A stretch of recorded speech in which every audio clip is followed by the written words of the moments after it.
what is mastering. You got your didgeridoo. We're talking about recordings here, so to do with any recordings, any music recordings that are done, if you've recorded various tracks, or let's just say you've recorded a music track, and an artist might have, done it all nicely, and then it's sounding pretty, let's say it's sounding quite good, and then they send it off to a mastering engineer who then finalizes that track so that it can go onto various platforms, Spotify, Tidal, wherever really, because it's the final touch. Mastering is the final touch. It gives the overall balance to the sound and makes sure it's as good as it can be, basically. So, and you can do it yourself. You need to be in a position where you've already done recording and you're used to being able to record tracks, and you got to that point, because otherwise you can't master if you haven't, learned recording yet, or learn how to mix, because you record your tracks and then you mix it and then it can go off to the mastering. But if you want to do it yourself, hopefully, this might just help clear out anything up that you're not quite sure of, really. But as I say, it's going to be brief. So mastering, really, as I say, when you are mastering a track, let's just say you've got it recorded and when you put it through the mastering process, basically you're just going to get the overall tonal balance about, nice, the bass, from low frequency to high frequency, the mids and everything. You want it all sounding nice. You want it sounding coherent and cohesive to however, you want it. And that is part of the mastering process. And also a major part of it is the level, so that when you listen to it at a certain volume level, it will have a certain loudness to it. And so this is a key part of it. And mastering can be as simple or as complex as you make it. Some mastering engineers have quite a complex mastering chain, much more going on. Other mastering engineers might have a much simpler mastering chain. So you've got to go the way you want with it, really, and what works for you. My mastering chain's pretty simple, and it works quite well. Mainly it's simple because my recordings, I try and get done as I want them, so there's not really much to do on the mastering, really. So that's it, really. And in mastering, we will use a limiter, and the limiter pushes the level up. So really, that's one of the main things used. So what do you need then for mastering? You need a DAW, a digital audio workstation. If you're using external gear for mastering, then I'm already assuming you know what you're doing, because that can cost an awful lot of money if you're using that as mastering. But if you're working in the box using your DAW, then most people will be doing that these days. It's quite cheap and cost-effective way of doing it. Then what do you need? You need the DAW, you need a plug-in chain, and in the plug-in chain you might have, let's just say at the top, you'll have an EQ, the equalizer, you might have a compressor after that, and then after that you might have your limiter, or actually before limiter you might have another EQ, say. You might have a clipper, and then you might have a limiter after that. So you might have a few things. Some people use tape saturation and other plugins, but I'm just going to keep this simple, as simple as possible, really, because that's really where you need to start. So really and truthfully, what you need to understand with mastering is, one of the main things is the level, the loudness that's when you play a track online, or when you play a track as a CD track or whatever it is, when you turn the volume up on your music system, it'll have a certain loudness to it already. So you'll hear that volume or that loudness. So this is one of the major things for mastering, and that's measured in RMS and LUFS. Now, so you've probably if you've been looking stuff up, you've probably come across the term LUFS and possibly RMS.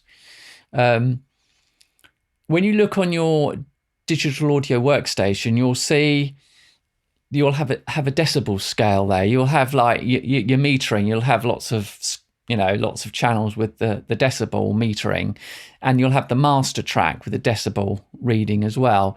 dBFS, decibels full scale, and so that'll go up to 0 dB and up above 0 dB. Once you go up above 0 dB, you're clipping basically. Okay, so when you're doing mastering, you don't want to be clipping. But the difference between these are the peak levels. So when you see the meters going up and down, you'll see the peak levels. Unless you've got an RMS level meter or an LUFS level meter, then that will give you a different scale. Because it's like, for example, if you're recording your tracks and they're all peaking at about say 12, 10, minus 10 or minus 12 dB roughly, they could be a bit different.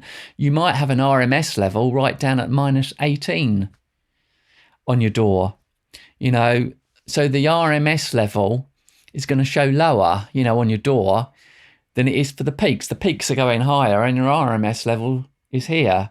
Now, I will come back to LUFS, but I'm just going to briefly explain a little bit something about RMS, because RMS actually is something used in electrical circuits and audio circuits all the time, and the RMS gives you a much closer approximation of a perceived level to our ears when we're using the meters, hence the use of the LUF meters too, which is even meant to be more accurate than the RMS. Is I'm going to come off the screen, go into my Wavelab and show you an RMS meter and an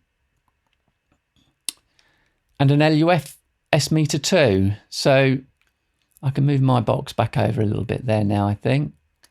So let's get the RMS meter up. Right, this is the Klanghelm meter. Quite a good little meter, works really well, nice and accurate. And what you can see there is the RMS value. Now, this is Wavelab I'm using, and Wavelab is a dedicated program for mastering. So, but you can use your DAW. Don't worry, I've got Studio One as a DAW. If you were using that, you could master in the DAW and just have a plug-in chain there for mastering. So that will be fine. So there's the RMS meter. I've set it to RMS. You can set it to different levels, but I've got the RMS setting here. So. And also, if I bring up,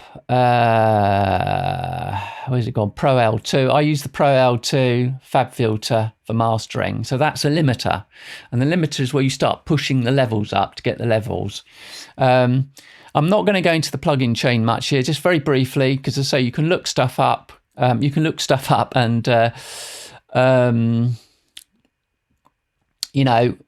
look at what different mastering engineers, and if you become your own mastering engineer, different people use a different plug-in chain here. I've got an EQ, a compressor.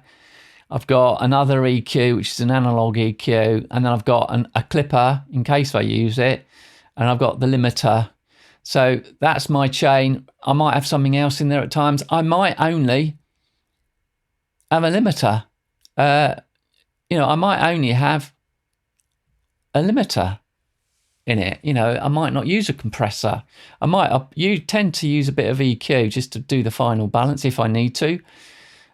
I might use a bit of compression, tiny weeny bit of compression if I want it to be a bit more cohesive. Hopefully in my recording, most of it's done and I don't need to.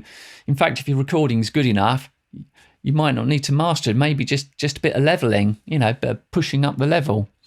So don't use something just for the sake of it, and don't use somebody's chain for the sake of it because somebody else has used it. You can try something to start with and then find your own chain what works for you best, because we're all different and we all like a slightly different way of working.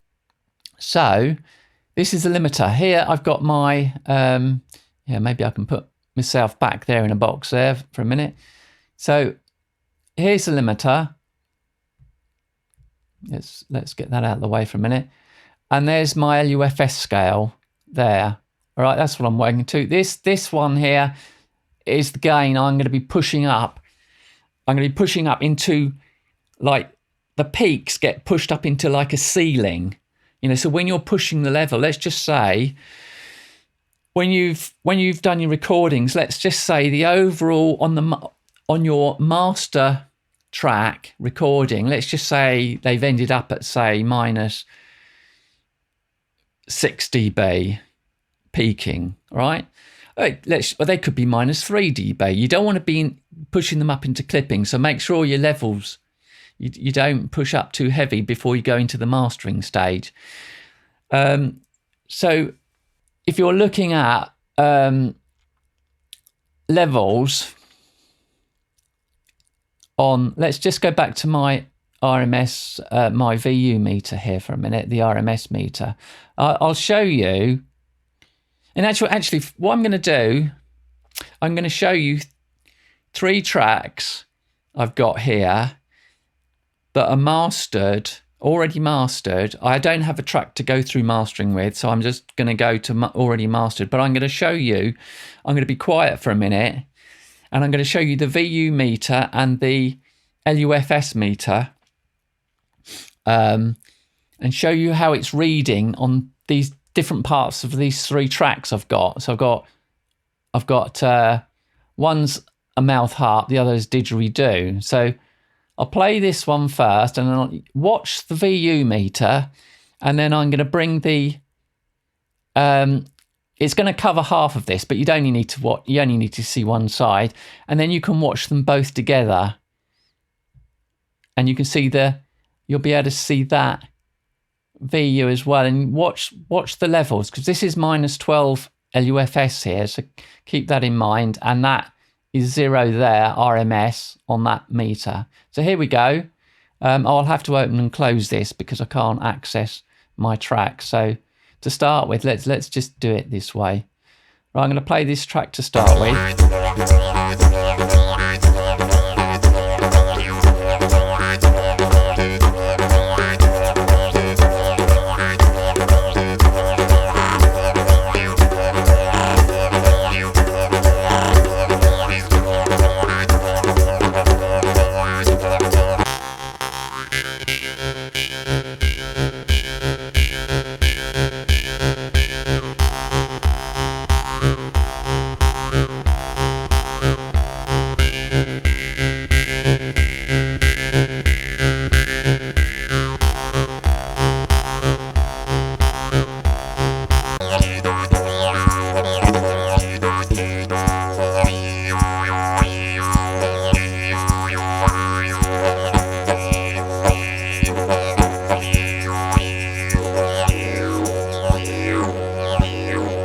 Right, I played the 3 tracks, and what I've got there is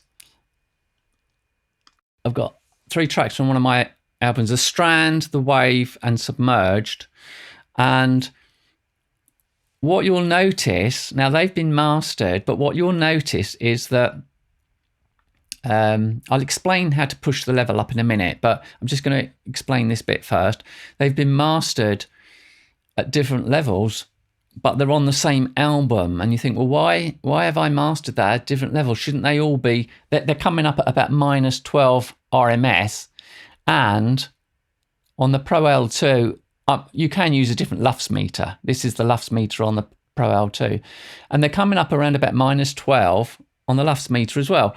LUFS the short term reading on the LUFS is very similar to the RMS, right? They're not exactly the same, but I always use the short term. I don't use the integrated. I hopefully explain a little bit about the integrated in a bit, but I use the short term, and that's corresponding very much similar to the RMS. Now, but what you noticed on the different tracks is that when I played the first track, The Strand, I was up to about minus 12 RMS and about minus 12 LUFS. And when I played The Wave, it dropped down several dB. You notice the needle dropped. And also on Submerged, the needle dropped down lower than minus 12. It wasn't at minus 12 averaging, you know, the meter wasn't hovering right up there.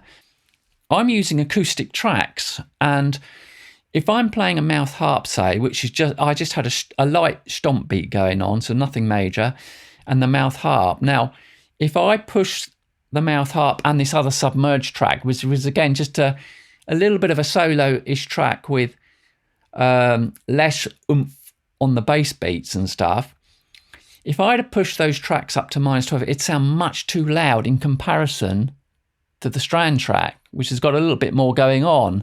And the one that's got more going on, I've pushed up higher. So be very aware of the fact that if you're recording, say, a solo didge, and let's just say you've got other material on let's just say you've got an album, let's just say you've got a few tracks, and you've got one with a lot of beats going on, you might push it up to, say, -12, and you might only be able to master the solo didge track up to, say, -15 or even lower, because it'll sound too loud. Don't make the mistake of, and this is where you've got to use your ears. That's why you've got to use your ears to hear where the balance lies, and then you can get all your tracks in your album right according to your ear. Mainly that's how I do it. I rely on my ear to get that. So it's a fail-safe way of doing it, because if you can hear and you've learnt in your hearing how to make sure you can get the right balance of sound between each track, then that's good. Generally on tracks, when you're mastering to a level, mastering engineers will master up to, CDs will often master to, say, -10, -9 or whatever, RMS level or LUFS, and a lot of dance tracks might be pushed up to, say, -6. But for sound quality, you don't need to push it. Loudness doesn't make something sound better. It's just become. You may have heard of the loudness wars, and particularly with acoustic music, and you want to keep it sounding natural. If you push it too much, you start losing the sound quality. You start losing the sound, and the natural sound. It just sounds more processed at the end of the day. So it's up to you how far you want to go. But coming back to here, so this is the LUFS meter, and if you don't have to use an RMS, I use it a lot use it, but you can just stick with an LUFS meter nowadays. So this little output here, I've got it set to 0.5 minus 0.5 minus 0.5 decibels. So if you wanted to stay safe, you could put into sample the true peak limiting on, and you could set that to -1 dB if you wanted to be safe, and put true peak on as well. But that's basically that setting. Now this is the limiting here. I can't exactly show you. Well, I could do, actually. What I'll do is I'll push that up. Let's get rid of that a minute. I'll play a bit of the track here. And I'll push it. I'll show you what happens. Look, this has been mastered. It's showing about -14, 15 there. So let's just say I pushed it louder. Right. It's starting to, you can see, it's starting to limit a lot of those peaks and squashing the signal down now. And it's gone up to -10 over here. Well, and it's just too much. So it's already been mastered, so I bring that back down. But I'm just showing you, that's what we use, the gain here, to push up into the ceiling so that it squashes the peaks. Anyway, let's turn that off. So, right, gives you the idea. And the loudness level is to do with putting it on platforms at the right level. Acoustic music, you don't need to push it hard, but and for quality of sound, get it to where you want to, rather than being competitive with other people. And labels and things have pushed the loudness up in these levels, because it'll pop out when they play it on a platform. Well, to be honest with you, all you've got to do is turn your volume up. And a lot of platforms these days are normalized. They can be switched off. Spotify, Tidal, I think they normalize it to about minus 14 dB LUFS.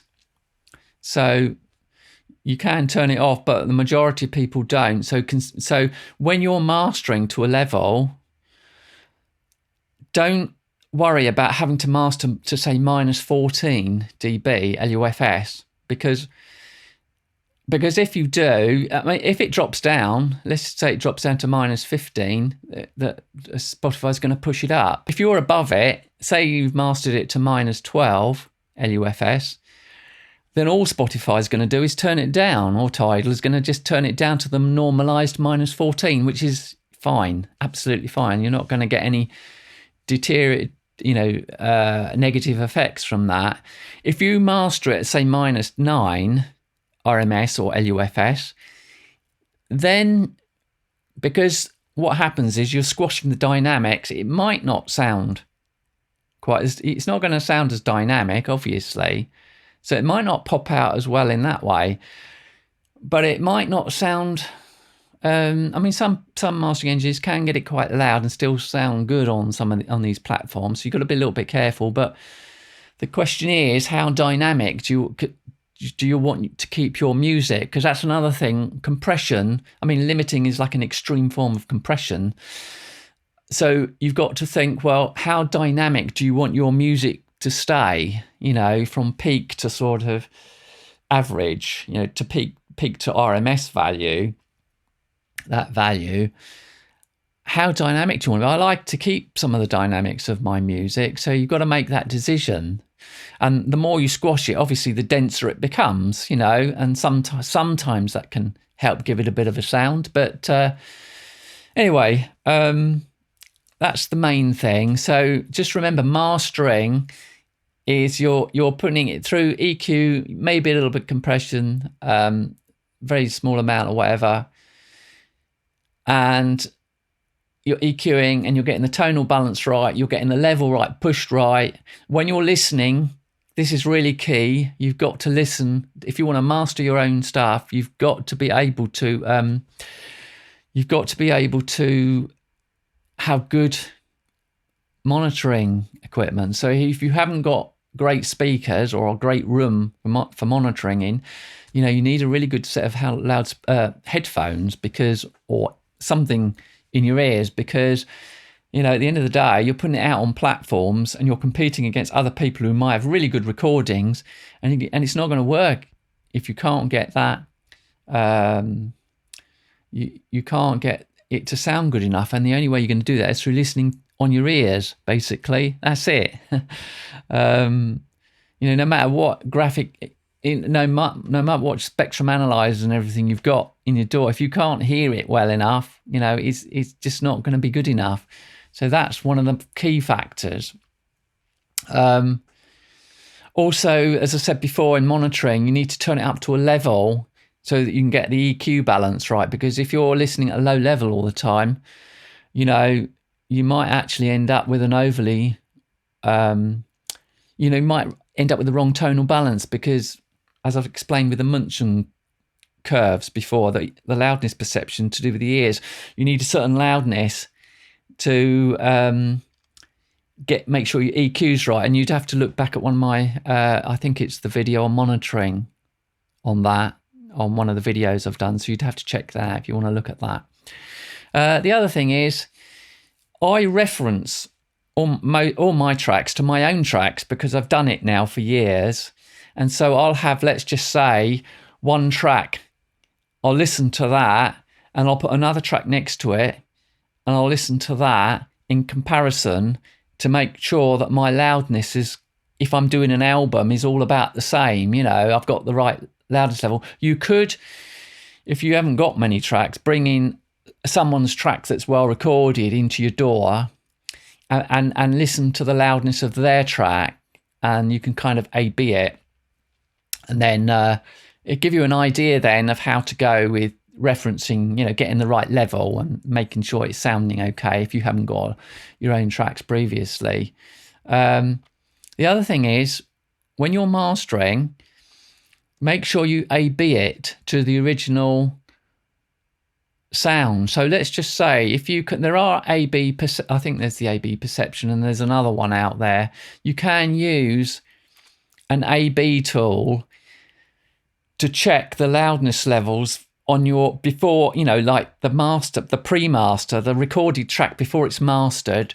You can get those levels balanced at the same level, so that when you've done the mastered track, you can hear it at the same level as the recorded track, if that makes sense. Just look that up.